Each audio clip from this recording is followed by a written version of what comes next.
Mari kita lakukan percobaan yang sesuai dengan sintak yang telah dipaparkan oleh Ibu Guru dan diberikan dalam LKPD. Nah, di sini disiapkan bahan-bahannya untuk melakukan praktikum yang pertama, yaitu ekstraksi DNA.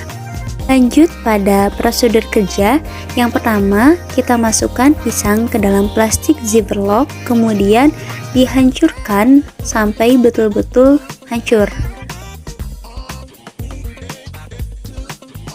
Setelah hancur, lalu dimasukkan air secukupnya, kemudian ditambahkan deterjen dan juga garam. Setelah ditambahkan garam, lalu diaduk sampai rata atau dihomogenkan sehingga bercampur secara keseluruhan. Setelah itu, lalu ditambahkan alkohol secukupnya, yaitu 1:1 dengan air yang sudah dipakai, lalu diratakan kembali. Setelah itu, siapkan tisu yang akan digunakan sebagai penyaring ke dalam corong buatan, lalu saring pisang yang sudah dicampur dengan beberapa bahan. Dapat endapan di bawahnya dan juga di bagian atas terlihat seperti kristal yang disebut dengan DNA.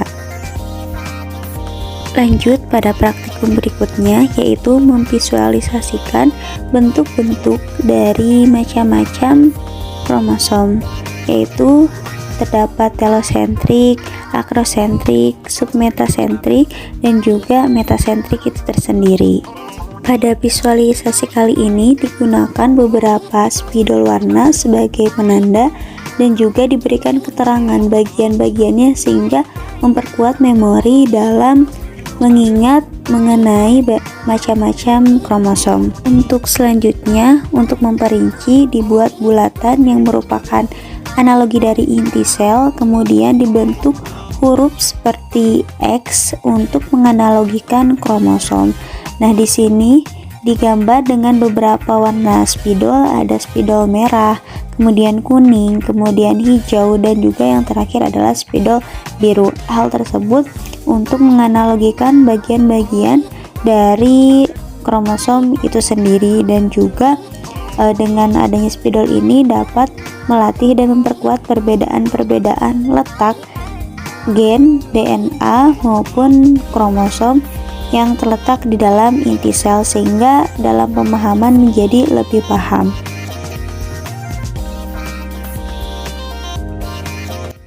Dari hasil pengamatan yang saya lakukan terhadap ekstraksi DNA, di sini menunjukkan bahwa terdapat kesesuaian terhadap hipotesis yang saya ajukan. Hipotesis yang pertama yang saya ajukan bahwa variasi dari setiap individu di dalam sebuah keluarga karena adanya DNA pada individu tersebut. Nah, DNA ini merupakan pewarisan sifat. Pewarisan sifat ini karena ada laki-laki dan wanita yang menikah dengan karakteristik yang berbeda sehingga menimbulkan berbagai variasi pada anaknya. Nah, kemudian pada hipotesis yang kedua, yaitu saya menyatakan bahwasanya pisang memiliki DNA. Nah, kenapa pisang memiliki DNA? Karena saya berpikir bahwa pisang ini merupakan makhluk hidup. Nah, setiap makhluk hidup ini akan bereproduksi. Setelah dia bereproduksi, dia akan menghasilkan keturunan. Nah, keturunan di sini berarti dia memiliki pola pewarisan sifat. Nah, sedangkan pola pewarisan sifat itu ditentukan oleh gen di dalam tubuhnya. Kemudian, dari macam-macam kromosom itu terdapat 4 macam kromosom. Yang membedakannya adalah sentromer. Sentromer di sini adalah garis tengahnya atau titik temunya antara kromatid satu dengan kromatid lainnya. Nah, untuk sentromer di sini yang pertama itu ada telosentrik. Telo ini akhir. Jadi si sentromernya berada di akhir dari si kromatid. Bisa dilihat. Kemudian ada akrosentrik. Nah, akrosentrik ini ketika sentromernya di bagian ujungnya terdapat sedikit kromatid. Nah, ada submetasentrik. Submetasentrik di sini yaitu ketika menunjukkan ada 2 kromatid di atas satu arus sentromer dan menuju titik konstan, akan tetapi belum. Sedangkan untuk metasentrik ini sudah menemukan kesesuaian, artinya dia sudah konstan kanan dan kiri lengannya itu sudah sama. Kemudian ada konsep mengenai gen yang ada di kromosom dan dilakukan pengamatan melalui gambar. di gambar di sini ada bulatan. Bulatan ini kita artikan sebagai inti sel. Inti sel di sini mengandung kromosom. Dari yang saya dapatkan kita pembelajaran bahwa kromosom itu ada di inti sel. Kromosom yang berada di inti sel adalah kromosom tipe eukaryotik. Nah, kemudian kromosom ini adalah kumpulan dari kromatid yang bergabung. Di sini setiap satu lengannya itu disebut kromatid.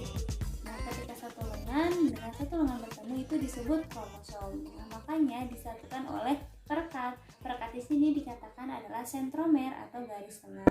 Kemudian tidak semua kromosom di sini memiliki gen atau DNA. Gen atau DNA ini yang akan menjadi pola pewarisan sifat, sehingga ketika dilihat dari hasil pengamatan saya bahwa di sini terdapat lokus. Nah, lokus di sini adalah tempat penyimpanan DNA.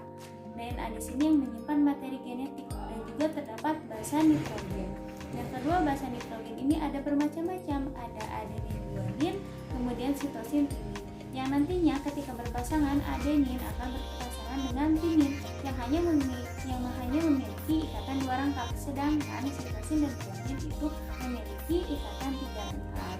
Nah, sehingga dapat kita ketahui bahwa kromosom ini merupakan DNA atau materi genetik yang sangat kompleks.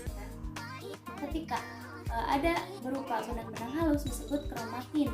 Nah, ketika sudah terbentuk lengan